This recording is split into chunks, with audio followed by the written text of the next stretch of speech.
and what we're looking for in our students. Okay?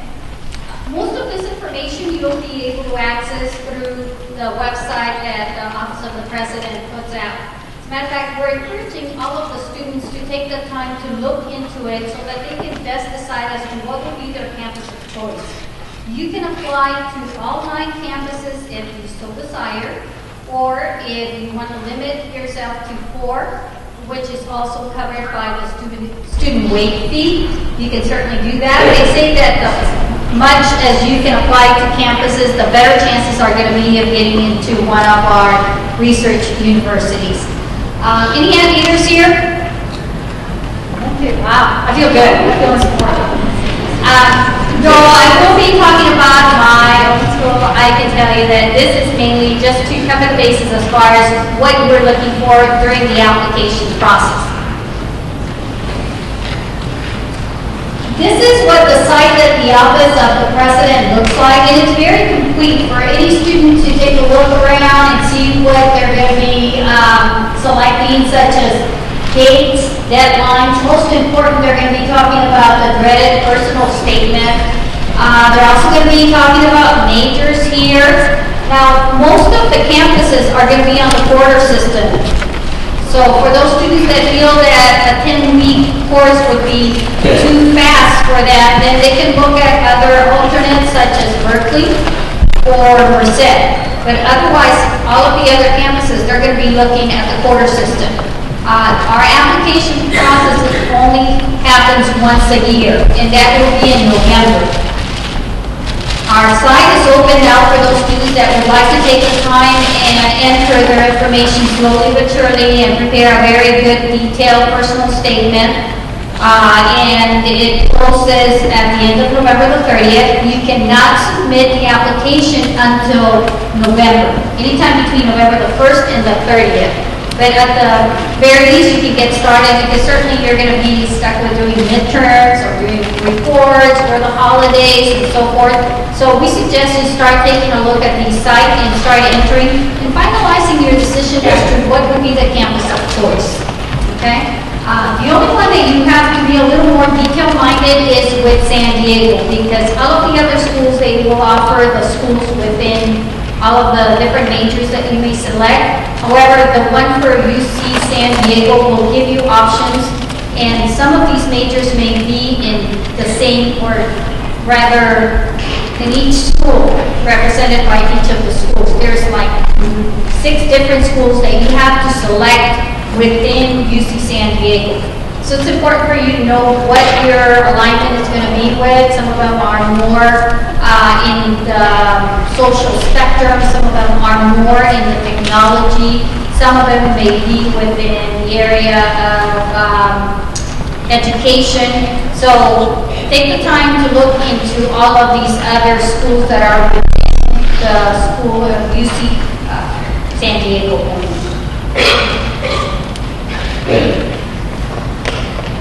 Sorry, it's kind of too light in here for you to observe, but it tells you more details as far as where to go for additional information. There's also an 800 number that the student will be able to contact, so that in case you're having difficulty accessing the website or learning more about a particular major, they will direct you as to where you have to be at. The important part here is the fact that everything is online, and you will not have an opportunity to give any letters of recommendation. You're not going to be able to ask anyone to witness a statement or such thing. You're going to be your own advocate. And that's why I tell students, the earlier you get started with the application, the better off you're going to be. So take the time to start entering all your information. The UCs are now, because of the number of applicants, well-qualified applicants that are applying on a regular basis, we're looking more and more at a very comprehensive way of evaluating your application. That is, we're going to be looking at all the extracurricular activities that the student has been involved with. Being part of the School of the Arts, certainly you have an extended curriculum with all the arts, but we're going to be looking at your personal statement as well, so that you can clarify certain situation, or if you want to explain one side of your aptitude more than your own personal experiences, that will be fine. There are two different prompts within the personal statement that you will have an opportunity to choose between. Yes. But first and foremost, let's go ahead and go back to what we're going to be looking for. We're going to be looking at the student having completed the 15 course known as the A through G requirements. I don't have a doubt that here at School of the Arts, the counselors have already versed themselves and given you a curriculum that will cover all of this area. Any student that has gone above and beyond these 50 courses are the students that are mainly selected. AP courses certainly will help your GPA as it's weighted. SAT exams are also looked at closely. Remember, as of last 2 years ago, we stopped looking at the SAT-2. However, a lot of campuses are still looking at it as a type of selectivity. For those students that are very much involved with science at the same time as at the arts, and they've taken the time to take the SAT-2s, these are heavily weighted when we're looking at the application and doing an evaluation, okay? So for those students that feel like, oh, maybe I don't want to take the SAT-2s, it's certainly for some campuses that brings it gives us notion of the quality of the student, the mastery in a certain subject, and we want to make sure that the student knows this so that even though they may think, well, it's no longer needed, you're right, it's no longer needed, but it's an added plus, okay? And we're going to be looking at SATs in December, so for the December sitting. So it's important for the student to make sure that they meet all these deadlines, send all this information to us in order for us to be able to do a complete evaluation. What about the ACT? ACT, that would be acceptable as well. We're looking at overall grade point or better, no grade lower than C on those 15 courses. You are to meet the examination requirements, so you can take the ACT plus writing or the SAT reasoning test by December of your senior year. And like I said, the SAT subject test is no longer required, but some campuses will look at it as a selectivity factor.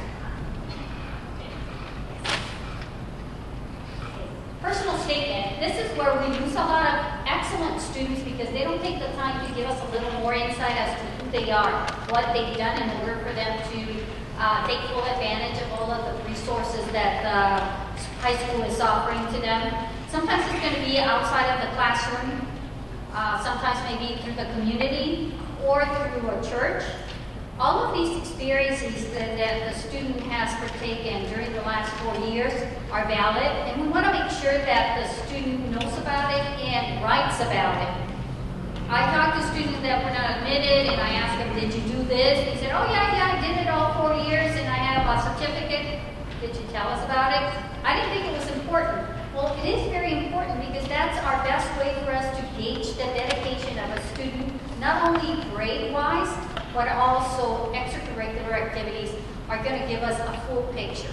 And trust me, there's two people besides the evaluator that is going to be reading that personal statement. It doesn't go unread. And it's important for you to know that the more time you put into it, we're not looking at grammatical syntax, we're not looking at grammatical errors, that's not what we're there for. We're looking at the content. And we want to make sure that the student feels comfortable enough to tell us what's going on, what they want to do, what's going to be the best choice for them later on. Or if they don't have a major, that doesn't weigh against them. There's students that still do not know what they want to do in life, or they're still not well prepared to make that decision. So most of the campuses will open up to undecided, undeclared majors. This is a great program for those students that are still undecided whether they want to do engineering, computer science, or even the biological sciences. It'll be a 2-year program that will expose them to all the majors, and at the end, the student will be able to decide where is it that they want to do. It's not going to allow them for extra time. We're looking more and more, the UC is pushing more and more for a 4-year commitment. We're trying to graduate our students in 4 years. There are some students that may be wanting to do education abroad. not to be taken against them, that's still fine. You can still work it within the 4-year period that we're allowing. Usually during the first 2 years, you're going to be doing the general education, same general education pattern that you could complete at a community college as well. So for those students that may think that, well, maybe I'm not quite sure, I'm going to be going to a community college for 2 years, excellent plan, no problem. You can do your general education, come with what we call the identity certification, which is really important so that once you transfer, you will just be placed on those courses that are going to be towards your major, and you'll be able to get your bachelor's still in the same amount of time, okay? So, the personal statement, please put in a lot of effort into it. It's very important, and it will also help financial aid offices look for any particular candidate for a particular scholarship, okay? Though within the body of the application, you will have an area where you can select a number of scholarships. This is another area for financial aid to select certain individuals that will meet the criteria for a particular scholarship. The prompts are very simple. Describe the world you come from, your family, community, or school, and tell us how your world has shaped your dreams and aspirations. You have the arts to get wonderful personal statements. The second one will be, tell us about personal quality, talent, accomplishment, contribution, or experience that is important to you. What about this quality or accomplishment makes you proud, and how does it relate to the person you are? Very straightforward questions, very simple, and like I said, yet a lot of the students may take it upon themselves to, sometimes they give us a poem, which is beautiful, but it doesn't fill us in all the information that we're looking for. Sometimes they associate themselves with Shakespeare and they give us all the tragedy, all the situations, but it's not pertaining to themselves, but rather an essay as to how well they can write. Again, even though this might be very impressive, it's not fulfilling the requirements and it's really not helping us learn more about that particular student. All applicants must respond to 2 essay prompts. The responses are usually 500 each. However, if there's one that you feel that you can write a little more so than the other one, if you prefer one over the other one, write about that one more extensively, 750 words. In the second, dedicate 250 words. Only because we want to make sure that we are following the 2-prompt model, okay? And it gives us a little more detail of the student. Like I told you before, there's 9 campuses. Flagship campuses are Berkeley, LA, and San Diego. Davis comes next, Irvine and Santa Barbara. There's a tie. And it all depends what kind of campus you're looking for. Further north, you will have Berkeley. Also, Merced is right in Central California. That's one of our big newest campuses. Again, these 2 are semester. All the other ones are quarters. All the campuses will vary in sizes.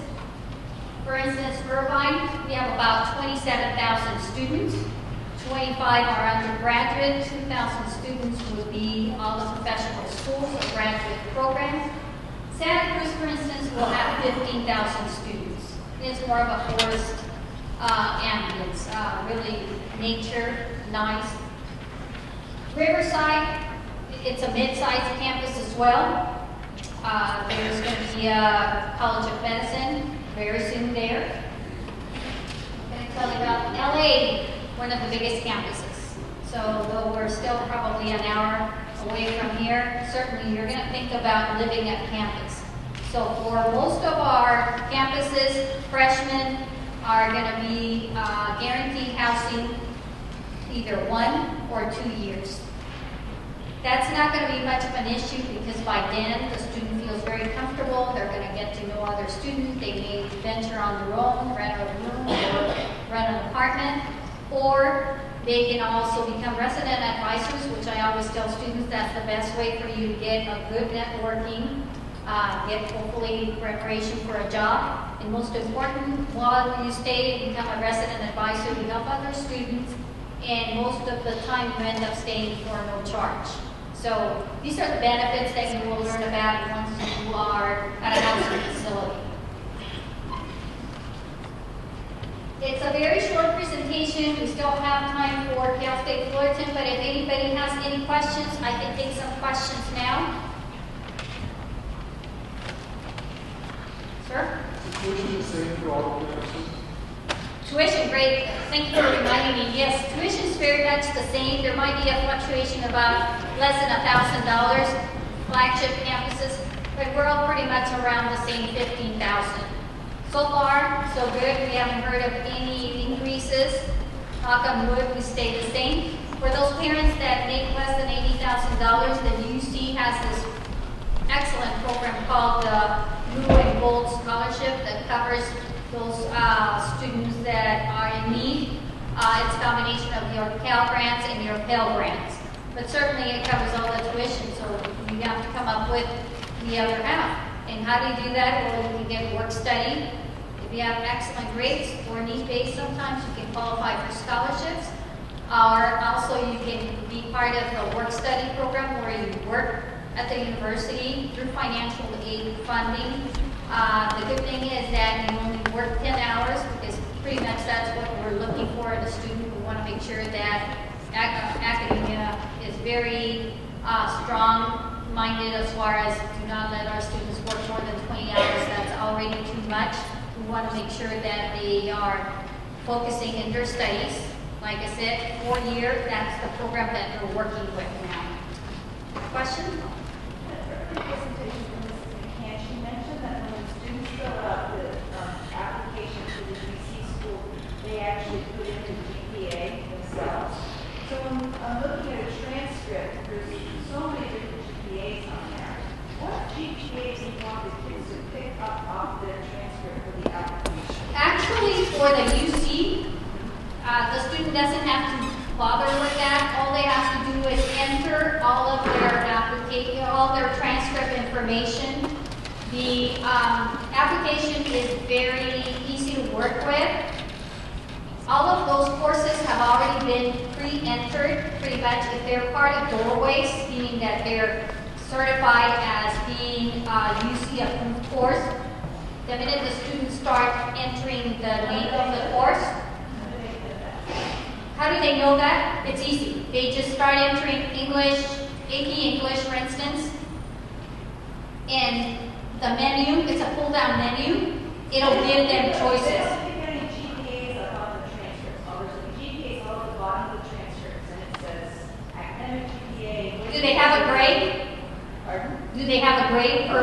grades on there. They enter the grades, exactly what comes out of the transcript. So they're picking up the grades. What if there's out-of-state schools out-of-state-based schools on that transcript? Go ahead and enter exactly the same information. Some schools out of state have the percentages, the 100%, 90%, 50%, so forth. Go ahead and give us the type of numbering system that they use or letter system, and we are the ones that have to figure out. Okay? You mentioned that, of course, if they go to UCLA, they would have to stay on campus, and whatever other university, they would have to stay on campus. Do the stay on campus, would that differ from university to university? The cost? Is that what your question is, whether each cost is going to be different? It's not going to be a major difference, probably $100 to $200. Most of the campuses nowadays have a third-party housing built on the premise, and with it comes a little more luxury, if you may, a little updates, more technology, etc. So that may be a little more so expensive than a typical dorm that will house 2 to 3 students per room. So that was about a year approximately. I would give or take $1,000 per month if you want the third party. Whereas if you want the dorms, they're probably around $800. Thank you. Okay, we're going to go ahead and pass the microphone on to Cal State Fullerton, and we will have other presentations if you want to come back.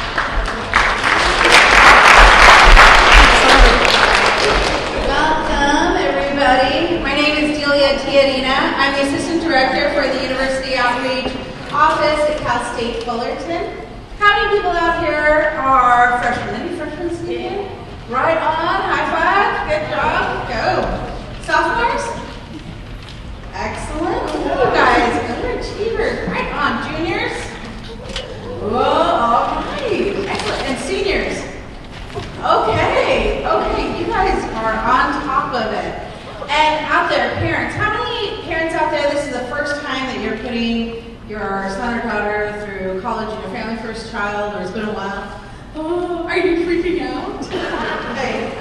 Don't freak out. I hope not. Tonight, I hope to be able to not only provide you some insights about the California State University system, but also give you a couple of little tips as you start this exciting journey. For those of you sophomores and juniors, you got a year to kind of take a breath. For those of you seniors, all right, it's here, it's exciting. So let's start talking about the California State University system. There are 23 campuses throughout the state of California. And although we are sister campuses, we are not identical twins. So each of our campuses are very, very different and have their own sense of personality. Of course, I'm a Titan. Any other Titans out there? Woo! No Titans? All right. So I have a little bit of a bias towards our Cal State Fullerton. But I can talk to you about some of our other campuses, like Fresno, that has their own winery on campus, like Cal Maritime, that most of the 3 of the 4 years that you're there is spent on a ship and you must wear uniforms. Huh? See, very different, right? So each of our campuses do have something in common. By state mandate and by disposition, we are required to provide high-quality education to the state of California and to provide access and equity to California. So what does that mean? What does that look like? What that means is, think in terms of this. If you were to think about some Cal States right now off the top of your head that are in your area, I bet you can think of at least 3 or 4 or 5, right? There's Long Beach, there's Northridge, there's LA, there's Fullerton, of course, San Diego, San Marcos, Pomona. We're all in this area. We're also in a very densely populated area, right? So that in a more densely populated area, you have more CSUs because we are here to provide access. We would provide access if we were only in LA for all of Southern California, right? It wouldn't be much access to us here in Orange County, although we do take the drive. But so that is something that by disposition, by state mandate, that's how we work and operate. In addition to that, students have the ability to work and also go to school because our schedules are very flexible, meaning that we have classes that start as early as 7 a.m. and go until as late as 10 p.m. So there are a lot of students out there that are pursuing their degree. At Cal State Fullerton particularly, we are a large institution. All right, everybody ready to take a deep breath? It's okay, I can be proud of this number too. We have over 38,000 students on our campus. Not all at once. I know, it's all right. I knew I felt that coming. It's okay. Not all at once, but that is indicative of the fact that students can come to school and work at the same time. They can also go to school full-time and be very active and involved. The philosophical principle behind the CSU is founded in our teaching. At the Cal State system, our number one role for our professors is to teach. They are also still required to have community involvement and do research, but their main priority is to teach.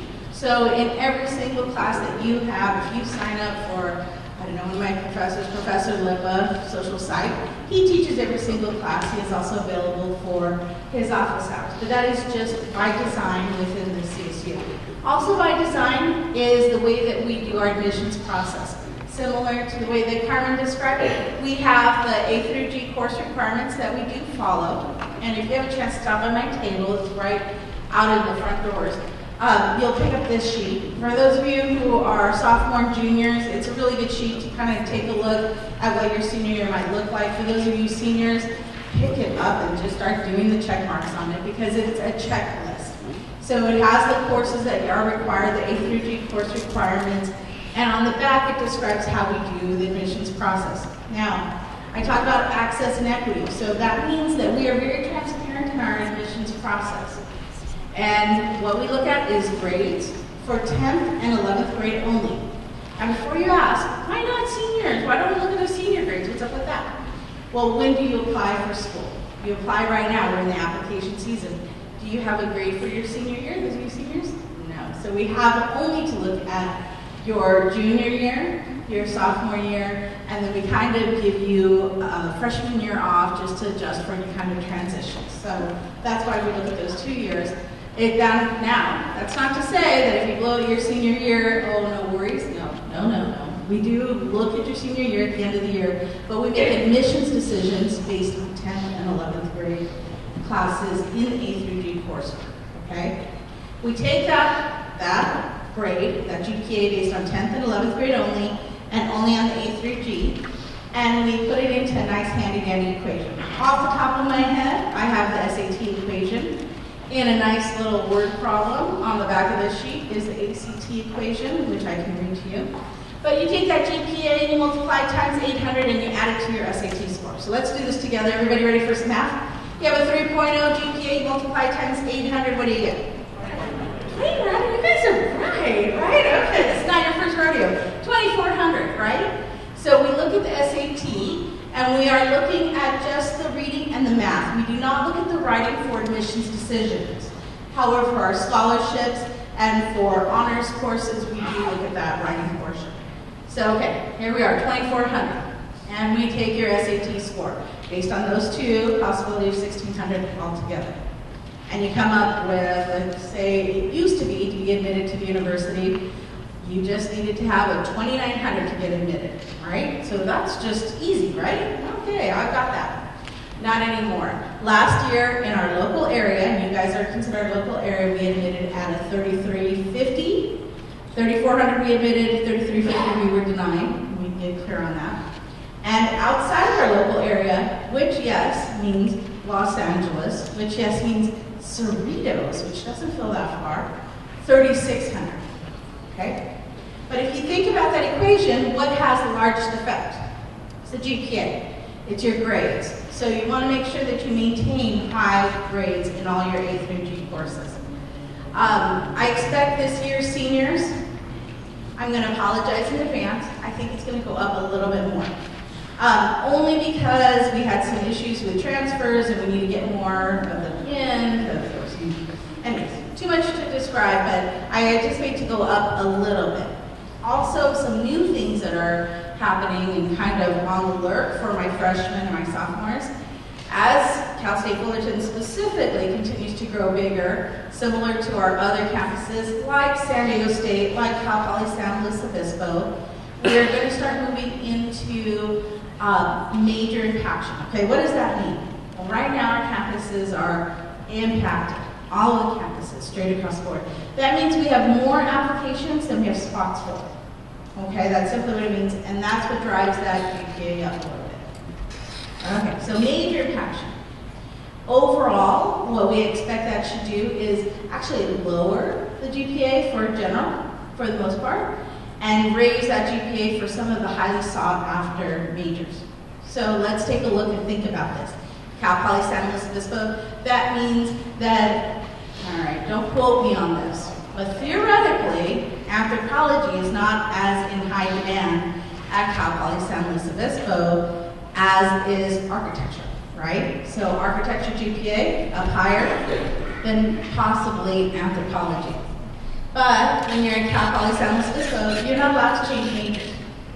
You got to decide what you want and stick with it. So say you go in at anthropology and you think, I'm going to be smart, I'm going to apply to anthropology because I'm going to get into architecture. No, you're stuck in anthropology. You graduate, woohoo, go slow, anthropology, okay? Similar things are happening across San Diego State, Cal State Long Beach. They also have gone into major impaction. And that does make it a little bit more challenging. Cal State Fullerton, we're still at a level where when you are admitted, you're admitted to the program of your choice. Things that I will mention here at this school, because we are of the School of the Arts, if you're a music major, you need to audition, and that is simply to show that you are at college level ready musician, and you're not like me saying, hey, you know, guitar would be nice, I think I'm going to major in that. No, you don't want to do that. In addition to that, there will possibly do some other auditions in dance as well. Specifically Cal State Fullerton, for those of you who are pursuing nursing, out there, any nurses thinking about nursing? Right on, hello, good, okay. New this year, last year Cal State Fullerton felt very impassioned. We said, you know what, let's let in a bunch of students into pre-nursing, they're probably going to change their majors anyways, and then have them apply in their junior year to the actual nursing program. We'll give them a chance to see how they do at Cal State Fullerton and see if they have that opportunity. We've changed our minds this year. This year we think, you know what, why do that to you? Why get you admitted to Cal State Fullerton if what you really want to do is be a nurse? And so what we do is we say, okay, here's what the criteria is for pre-nursing. If you get admitted to pre-nursing, boom, you're automatically in our nursing program. So what is that? Well, we talked about that eligibility index. We anticipate that for nursing is going to be in the 4,300-ish. I know, take some deep breaths, it's okay. All right, that means about a 3.75. That also means that any of your sciences, you need to have upwards of a B in all your sciences that you take here in high school. All right, let's take some deep breaths. Are we good? Okay, the one thing that I want to affirm with you is that in the state of California, you honestly cannot go wrong. Our educational system in higher ed is very strong, it's very diverse, it's very well thought out, and we are generally ahead of the game throughout the nation. So this is a good thing, right?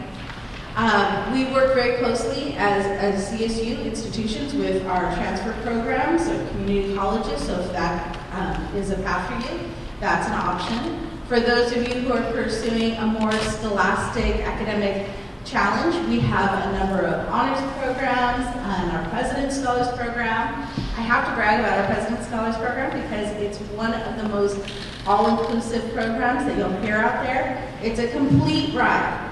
Julia, what do you mean by complete ride? Oh, we'll answer that question. It means all 4 years paid for. It also means parking is paid for. It means guaranteed 20 hours a week work if you want it.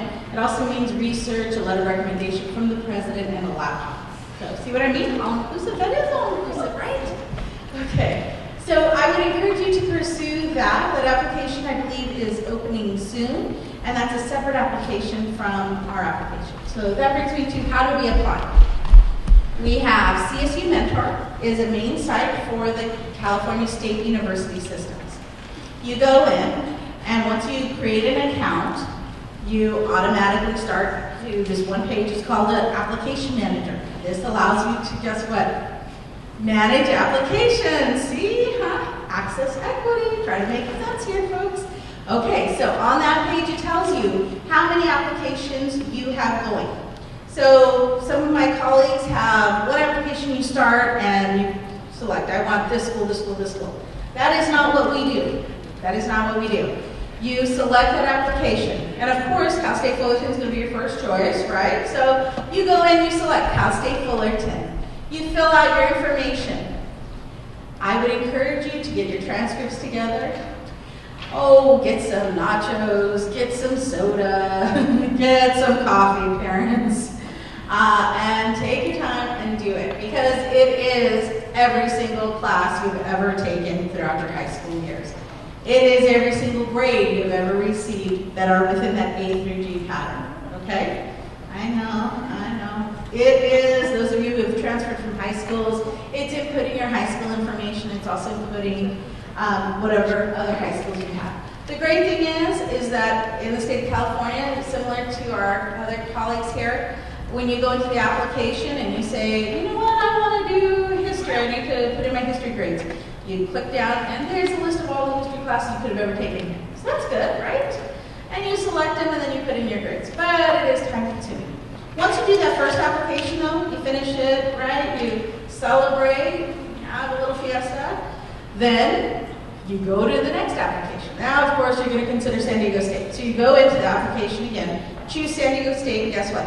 All your information gets filtered in there. San Diego State may have a couple other information for you, like, for instance, San Diego, Cal Poly San Luis Obispo, and I believe Sacramento has San Jose, that was the other one. San Jose, they want you to take your standardized testing by November. So SAT, ACT, if you're a senior and you were like, oh, I want to go to Cal Poly San Luis Obispo, but I'm taking a December test. No, get into the November test. They want to have your test grades from November, okay? Straight across the board at Cal State Fullerton and for some of our other CSUs, they might ask also for transcripts. So you just want to make sure that you're on top of it. You know where to go with your school. You want to make sure you have a copy of them to drop off.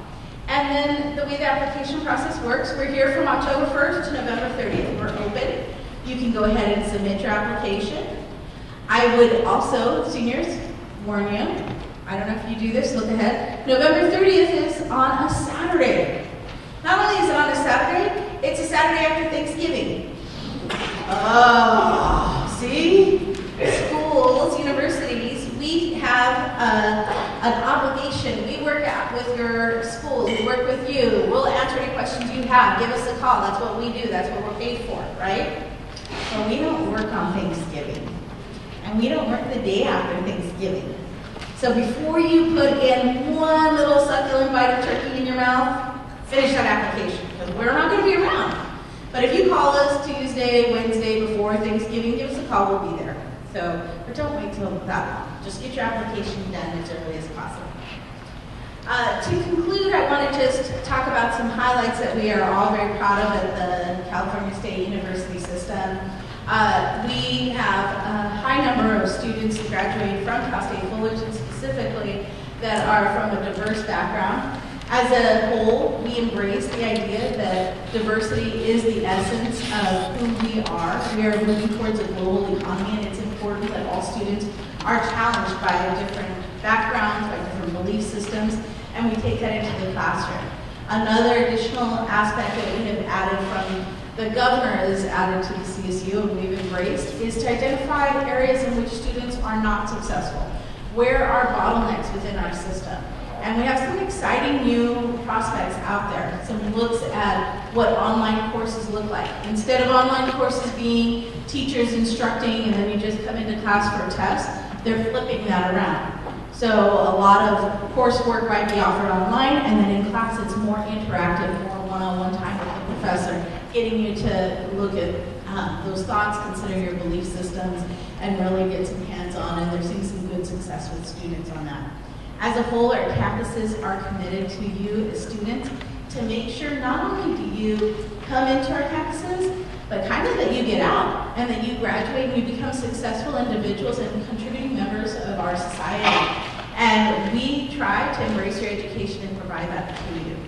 So thank you so much for your time. I want to engage you in questions. I know we've got a few. We're going to go 1, 2, 3, 4. Okay, go.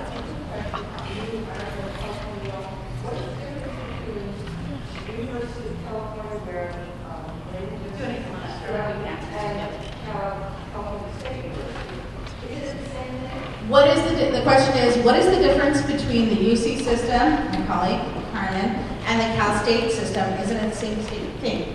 We both are supported by the state as far as receiving tax dollars.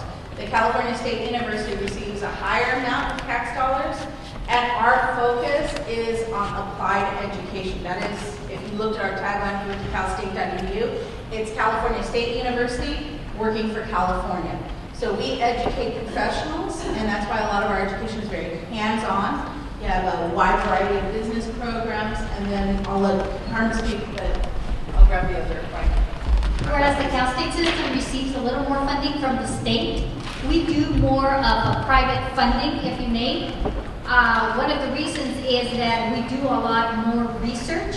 We prepare our students to do more research rather than applied teaching. It's more research-based. Our professors also, part of their tenure there is guaranteed via publication and doing research. So yes, at times you will find that your undergraduate courses, your lower division courses are going to be taught not only by the professor doing the presentation itself, but also there's going to be a discussion following that course that will be handled by the TAs, we call them teacher assistants. So that's one of the major differences between the two. And then quarter versus semester systems, Quarter, but some you of have our, quarters we have as quarter well. systems as well. Yes.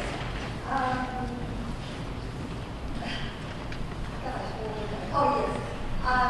Do you have a four-year program for Bachelor of Art, a Bachelor of Theater Major? Do we have a four-year program? Yes, we have something called Finish in 4, which is if a student commits to taking the course load that is required for that major and also the rigor of that coursework, then we embrace that by giving them priority registration. But it's important to note, to graduate from a university, from our university, it takes 120 units. Okay, 120 units means that each semester you have to take 15 units a semester, which means that, and I'm not going to lie, it is easier to take 15 units if your schedule is open. If you're limited and you only want to take classes 8 to 2, Mondays and Wednesdays, and you don't want to have Friday classes, you're going to have a tough time meeting, meeting that requirement. Because I'm asking you because I heard That there was a problem with the VA. with the BFA. Not a VA, with the VA. It is not a problem if a student is committed to it, but it means that, like what happens is that a student gets into the Finish in 4 program.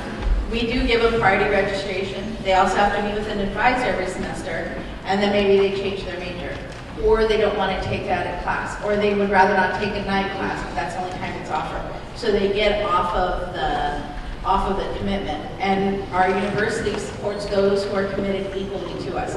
So if a student is not equally committed, they get off that program, they're not at that same pace of rigor, then we no longer provide them that. Is there an issue in the process with priority given to other students? Priority is given to, is based on units and a variety of other things. But in that Finish in 4 program, it's given to the students.